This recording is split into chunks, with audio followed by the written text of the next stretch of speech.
Good afternoon, everyone. Today we'll study a new topic and that is emergence of sociology. अब जब हम emergence of sociology की बात करते हैं तो हम ये दो चीज़ें हैं जो कि हम हमारे माइंड में रखते हैं. एक है इंटेलेक्चुअल आइडियाज़ और एक है मटेरियल चेंजेस. इंटेलेक्चुअल आइडियाज़ में हम थिंकर्स की बात करते हैं, ठीक है. एंड मटेरियल चेंजेस में we talk about industrial revolution की सोसाइटी में जो भी चेंजेस आए थे इंडस्ट्रियल रिवॉल्यूशन की वजह से, वो मटेरियल चेंजेस की हम बात करते हैं. अब थिंकर्स की थ्योरी, थिंकर्स की स्टडी, थिंकर्स का रिसर्च मेथड, इन सारी चीज़ों से और जो भी चेंजेस हो रहे थे सोसाइटी के अंदर कंटिन्यूसली, इन दोनों चीज़ों के वजह से सोशोलॉजी का इमर्जेंस हुआ, ठीक है. Now we will go further and we'll study about more aspect. Now अब इधर हम बात करते हैं इंडस्ट्रियल रिवॉल्यूशन की. अब जब हम इंडस्ट्रियल रिवॉल्यूशन की बात करते हैं तो इंडस्ट्रियल रिवॉल्यूशन में economy build on agriculture, economy build on manufacturing. अब ये चीज़ हमें पता है कि पहले के टाइम में क्या होता था, जब इंडस्ट्रियल रिवॉल्यूशन नहीं हुआ था, जो इकोनॉमी थी हमारी, इकोनॉमी डिपेंडेंट किस पे थी? एग्रीकल्चर पे. पर after the industrial revolution the economy has been dependent on manufacturing, ठीक है. और दूसरी चीज़ क्या आई? एक चेंज तो ये आया, चेंज इन द इकोनॉमी, ठीक है. सेकंड पॉइंट अपना क्या आएगा? Urbanization. Now when we talk about urbanization, तो अर्बनाइजेशन का मतलब क्या होता है? पहले रूरल लाइफ थी, अब सिटीज़ हैं. फॉर एग्ज़ाम्पल, जब भी किसी भी सोसाइटी में एक इंडस्ट्री बनती है तो उस इंडस्ट्री से लोगों को एम्प्लॉयमेंट मिलता है, क्योंकि उस इंडस्ट्री के अंदर लोग काम करके प्रोडक्ट्स बनाते हैं with the help of machinery, ठीक है. तो अगर एक एरिया है वहाँ पे अगर एम्प्लॉयमेंट है तो people will migrate to those cities जहाँ पे एम्प्लॉयमेंट मिल रही है, जहाँ पे इंडस्ट्रीज़ हैं, और वहाँ पे वो लोग सेटल हो जाते हैं. तो धीरे धीरे एक एरिया जो है वो सेटलमेंट एक एरिया में होता रहता है, तो उस चीज़ को हम अर्बनाइजेशन बोलते हैं. बेसिकली पहले हम लोग एग्रीकल्चर पे डिपेंडेंट थे, अब हम एग्रीकल्चर पे डिपेंड नहीं होके हम डाइवर्स इकोनॉमिक अपॉर्चुनिटीज़ देख रहे हैं. And now we are settled to a city and growing of city is called urbanization. कि ऑलरेडी एक जगह पे एक अर्बन एरिया है और वो अर्बन एरिया धीरे धीरे ग्रो हो रहा है क्योंकि सेटलमेंट बढ़ रही है, लोग आके रह रहे हैं, तो ये होता है अर्बनाइजेशन. तो ये चीज़ें जो है ये इंडस्ट्रियल रिवॉल्यूशन के वजह से ही हो रही थी. तो फर्स्ट रीज़न इज़ कि इकोनॉमी में changes, second reason is urbanization. Now we'll talk about the third reason, और थर्ड रीज़न है change in family and community life. अब क्वेश्चन ये उठता है कि फैमिली और कम्युनिटी लाइफ में चेंजेस कैसे आए. तो चेंजेस ऐसे आए. First point is less togetherness between family generations. अब क्या होता था कि पहले जॉइंट फैमिली ज़्यादा प्रेवलेंट थी, अब जॉइंट फैमिलीज़ प्रेवलेंट नहीं है. अब joint families have been converted into nuclear families. Now the preference, अब जो हम प्रेफरेंस देते हैं वो हम न्यूक्लियर फैमिली को ज़्यादा देते हैं, जॉइंट फैमिली को इतनी नहीं देते. तो जो भी फैमिली जनरेशन्स है तो उनमें टुगेदरनेस कम है. टुगेदरनेस कम क्यों हो गई है? Because of the nuclear family concept.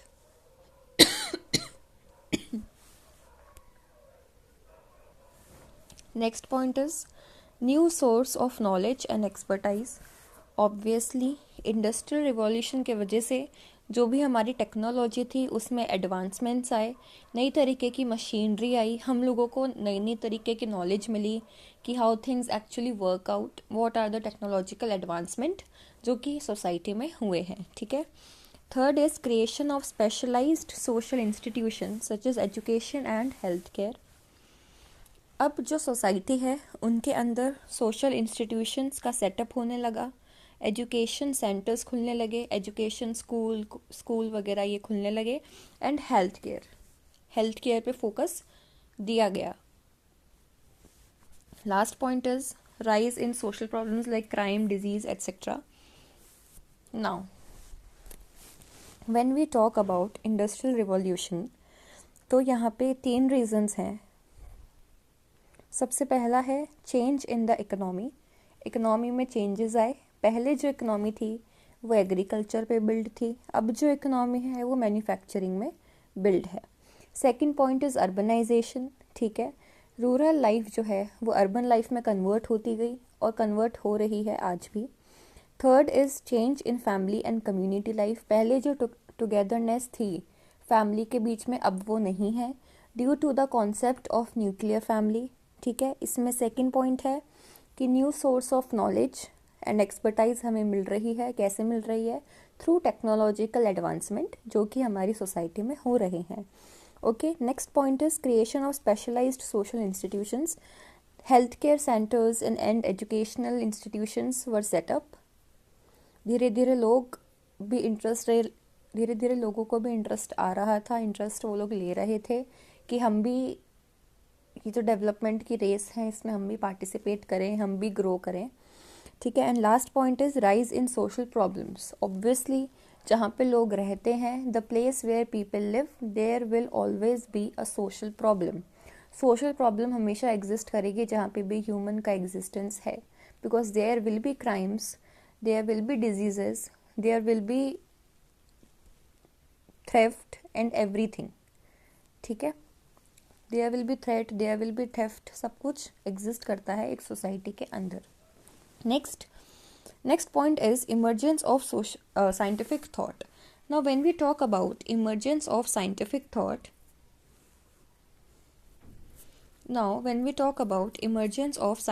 thought, तो इसमें जहाँ पे भी वर्ड आएगा साइंटिफिक थॉट या फिर intellectual ideas, then we have to understand that they are talking about thinkers.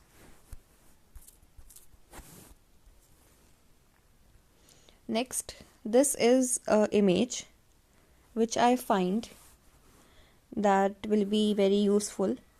तो इसमें ये इमेज क्या बता रहा है? ये इमेज बता रहा है intellectual foundations, then theories which shape sociology, material transformations, social dynamics, impact on society and methodological foundation.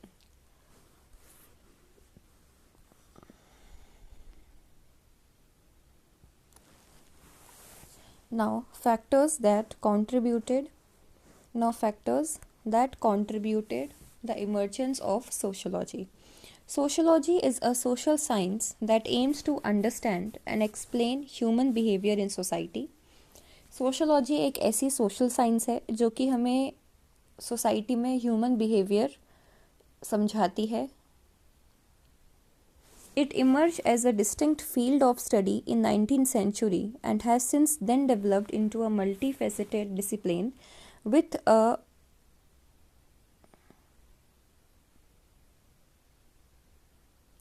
range of subfield and theoretical perspectives. The emergence of sociology can be attributed to several factors. First, industrial revolution has played a significant role in the emergence of sociology. ये चीज़ हम discuss कर चुके हैं कि एक sociology के emergence में सबसे बड़ा रोल जो है वो इंडस्ट्रियल रिवॉल्यूशन का हुआ है. जो फैक्ट्रीज़ है और जो बाकी की जो भी इंडस्ट्रियल एंटरप्राइजेस थी वो रिप्लेस करने लग गई थी जो भी हमारे ट्रेडिशनल फॉर्म ऑफ वर्क थे, जो भी हमारे ट्रेडिशनल सोशल स्ट्रक्चर थे, रिलेशनशिप्स थे, सारी चीज़ें चेंज हो रही थी. सिटीज़ और अर्बनाइजेशन का ग्रोथ धीरे धीरे बढ़ता जा रहा था, जिसके वजह से एक नई वर्किंग क्लास डेवलप हो रही थी. And that working class was having its own culture and way of life. Now sociologist like Durkheim, Weber and Marx, they have recognized these changes and they sought to understand their impact on society as a whole. अब एक society में अगर changes आ रहे हैं तो वो कोई ना कोई तो नोटिस करता ही है.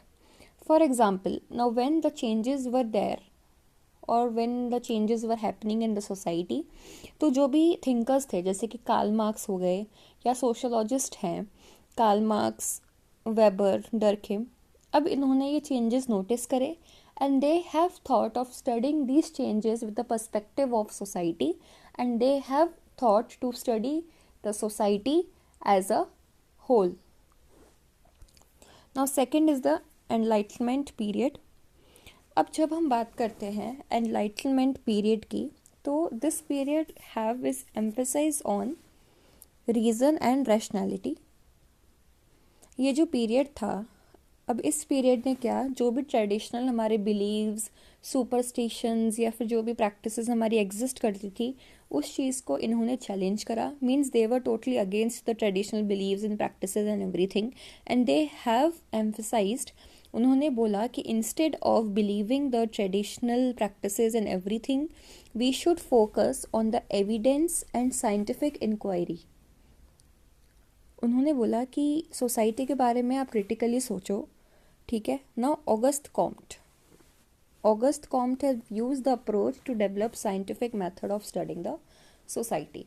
अब एक सोशोलॉजी एज अ इमरजेंस में सबसे बड़ा रोल अगर किसी का था तो वो ऑगस्ट कॉम्ट का था, because August Comte have used his approach to develop systematic method for studying the society.